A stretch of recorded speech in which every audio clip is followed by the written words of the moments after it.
Ladies and germaphobes, it is the return of Think This Pointless Podcast, the number one pointless podcast in all of the interwebs and internets combined.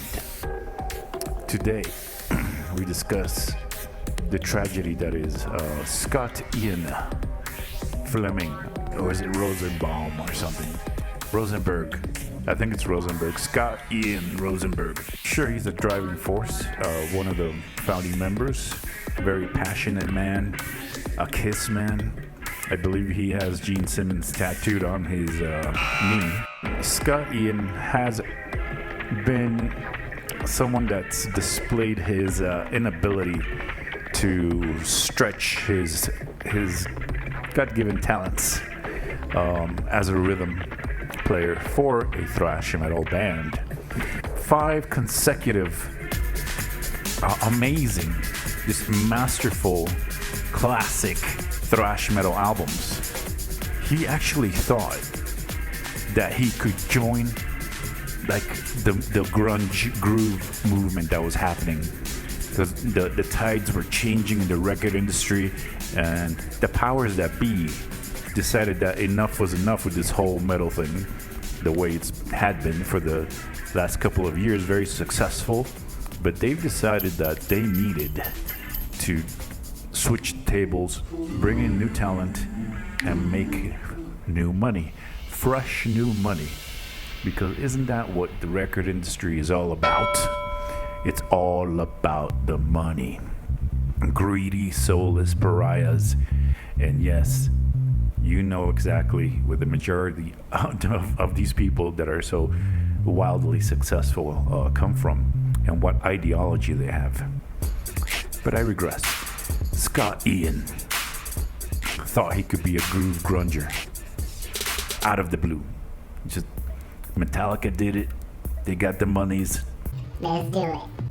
So they come up with this asinine, flat, mediocre platter of lukewarm lasagna, stale lukewarm lasagna, and they called it the sound of white noise.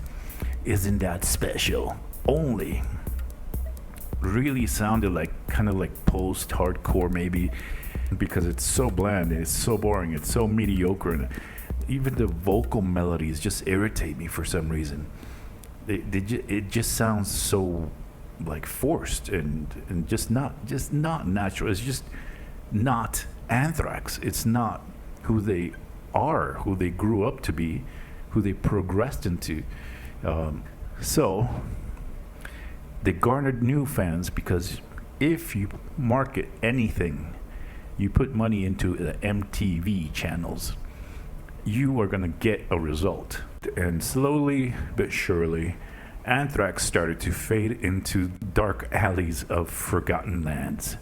You know, they just became a bar band, from arenas to bar band to dives. All I know is that Pantera took over.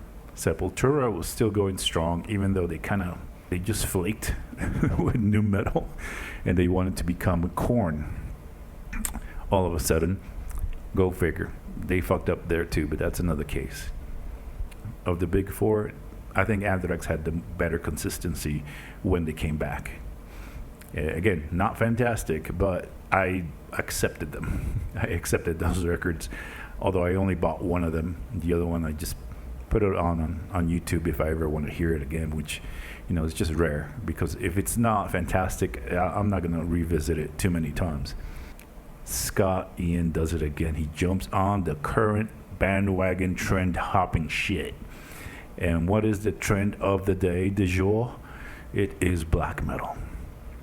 Now, never in a million years would I ever think that any member of Anthrax, except for Dan Lilker, would have anything to do with black metal, because it's basically the antithesis of thrash metal. It is the complete, utter, extreme opposite of everything thrash metal stands for. And if they created 5 perfect, flawless albums of thrash metal that moved them up in the world, made them megastars, part of the big four. Say what you want, still big. And there's no way that anybody from that band could create something that is really gonna hit hard, and it's gonna bring in the black metal kids. I bet you my balls that any black metal kid of the day, the modern metalheads, they'd probably laugh their ass off if they even gave that shit a chance. But Joey Belladonna is the complete opposite of anything that you'll find in black metal. He's more like a classic rock singer, like a Journeyman or a Foreigner or Loverboy or Oreo Speedwagon or Night Ranger. He would fit in perfectly in those kinds of classic rock bands. But anyways, Scott Ian is either really just stupid, he's not maybe self-aware, or I don't know what's wrong with him. Maybe he's just got this intense positivity. I don't know where he gets this. I don't know who's feeding him shit. But Scott, you suck. And now the third single came out of this album, and it's almost like AI wrote it. It's like it's almost good, but it's not, and it's very far from anything really original or anywhere near innovative. Nothing to do with it. It's just a classic formula it's so predictable, and it's mediocre at best. And this is heartbreaking. I haven't listened to the whole album. I think it's out. It's probably on YouTube, but I will eventually. But after the last two songs that came out, I'm afraid to be even more disappointed than I already am with this Scott person. This is not a great Scott, okay? This is a whack Scott. I do not salute you, sir. You have bought our thrash family shame. Bow your head in shame, Scott, and rethink, realign your perspective, realign your chakras, try to be more honest instead of being positive, okay?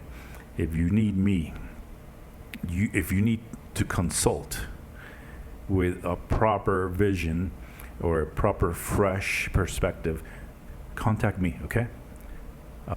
We have to save the face of Anthrax that you've just muddied. Okay, pal?